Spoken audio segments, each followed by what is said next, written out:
பிரதமர் நரேந்திர மோடியின் நல்லெண்ணத்தை பெற்று டாக்டர் பாரிவேந்தர் எப்படி இருக்கிறார் என சென்னை வரும்போதெல்லாம் பிரதமர் மோடி நலம் விசாரிப்பார் என கூறியுள்ள பாஜக தலைவர் நயினார் நாகேந்திரன், கரூரில் 41 பேர் உயிரிழந்ததற்கு கரூரில் இருக்கும் முன்னாள் அமைச்சர்தான் காரணம் எனவும், திமுக ஆட்சி மீது மக்கள் மத்தியில் வெறுப்பு இருப்பதாகவும் குற்றம் சாட்டியுள்ளார்.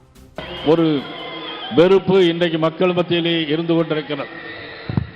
அதனால்தான் இன்றைக்கு ஐயா பாரிவேந்தர் அவர்கள் தன்னுடைய உழைப்பாலே முன்னேறியவர்கள், தன்னுடைய சொந்த உழைப்பால் முன்னேறி இந்த தமிழ் சமுதாயத்திற்கு மட்டுமல்ல, நமது ஐக்கிய ஜனநாயக கட்சியினுடைய சார்பாக அனைவரும் இன்றைக்கு மிகப்பெரிய ஒரு ஏற்றத்தை சந்திக்கின்ற தலைவராக இன்றைக்கு தேசிய ஜனநாயக கூட்டணியில் தொடர்ந்து தன்னை அர்ப்பணித்துக் கொண்டிருக்கின்ற ஒரு மாபெரும் தலைவர் தான் நமது பாரிவேந்தர் ஐயா அவர்கள் என்று சொன்னால் நிச்சயமாக மிகையாக.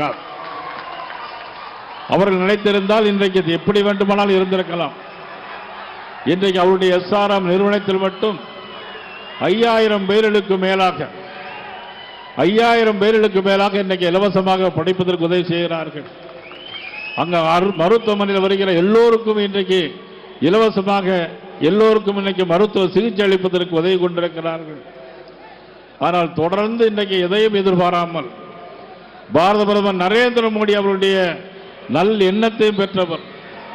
நரேந்திர மோடி அவர்கள் சென்னைக்கு வரும்போதெல்லாம் ஐயா பாரிவேந்தர் எப்படி இருக்கிறீர்கள் என்று கேட்கிறார்கள்.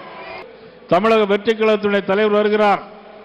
41 பேர் இறந்து போவதற்கு யார் காரணம்? கரூரில் உள்ள முன்னாள் அமைச்சர் காரணம். கரூரிலே ஒரு மரணம்.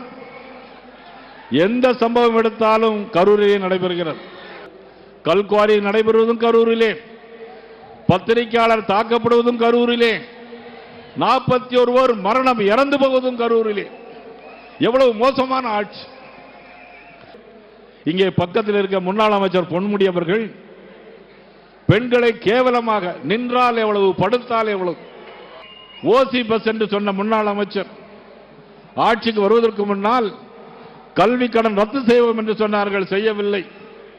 விவசாய கடன் தள்ளுபடி செய்வோம் என்று சொன்னார்கள், செய்யவில்லை. பத்திரப்பதிவு கட்டணம் குறைப்போம் என்று சொன்னார்கள், இப்பொழுது கூட்டியிருக்கிறார்கள். ஆட்சிக்கு வருவதற்கு முன்னால் சொத்து வரி கூட்ட மாட்டோம் என்று சொன்னார்கள், இன்றைக்கு சொத்து வரி கூட்டியிருக்கிறார்கள். மின்சார கட்டணம் கூடியிருக்கிறது. அவர்கள் ஆட்சிக்கு வருவதற்கு முன்னால் மின்சார கட்டணத்தை எங்கள் ரசீதை பார்த்தாலே சாக்கடிக்குது என்று சொன்னார்கள்.